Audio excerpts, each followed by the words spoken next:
Welcome to a new series, By a Few Degrees, where direction, not chance, writes history. Only on your dose of Wowness.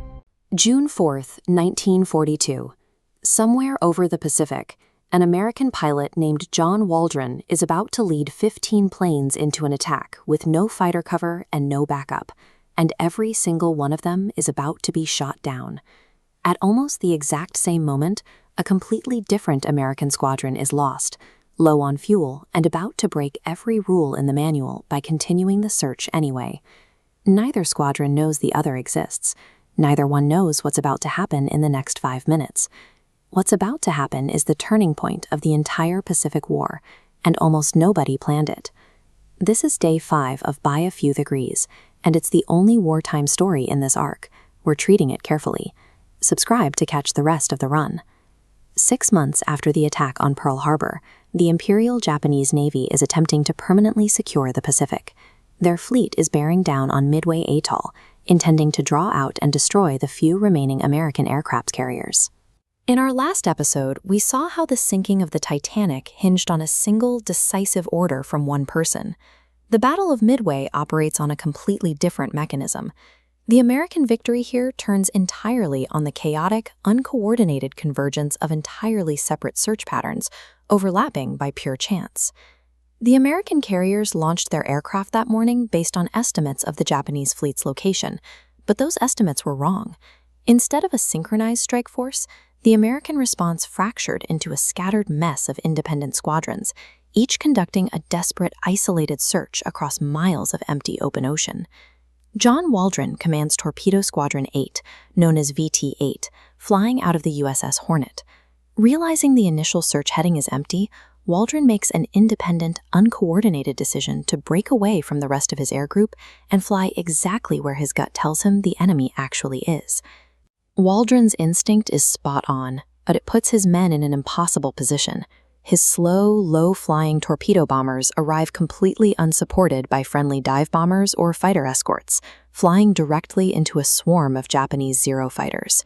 You can look at these low-altitude torpedo bombers and see exactly how vulnerable they were. The outcome is absolute slaughter. All 15 planes are shot down, achieving 0 hits on the enemy ships.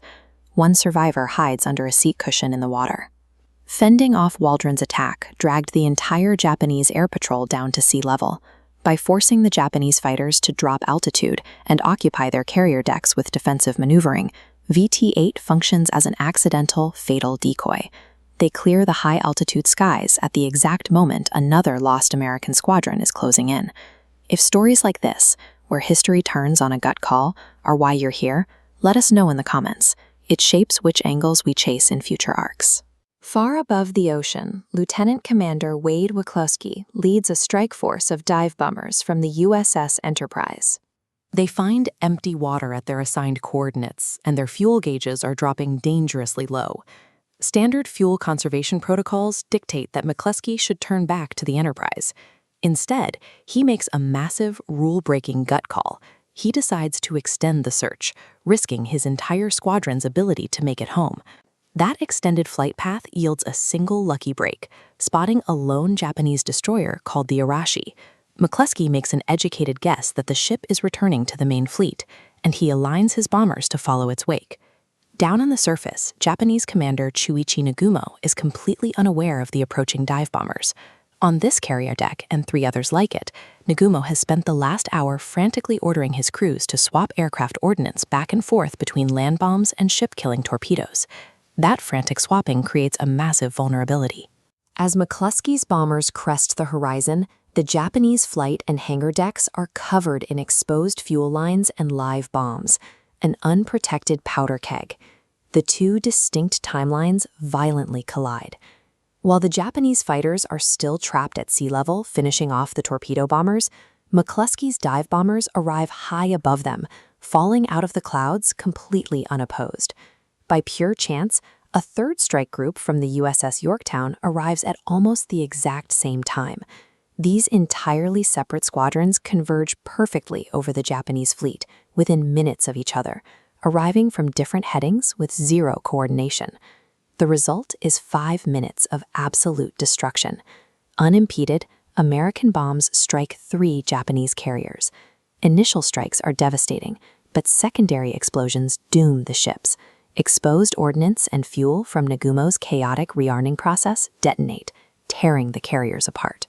Within 24 hours, a 4th carrier is sunk, wiping out 4 of Japan's most experienced fleet carriers and their seasoned crews. The strategic initiative of the Pacific War permanently hands over to the United States. The pilots delivering this blow had no idea they were coordinating a masterstroke. Individually, they felt like they were failing, lost, running out of gas, flying completely unsupported. Yet those exact conditions accidentally forged the victory.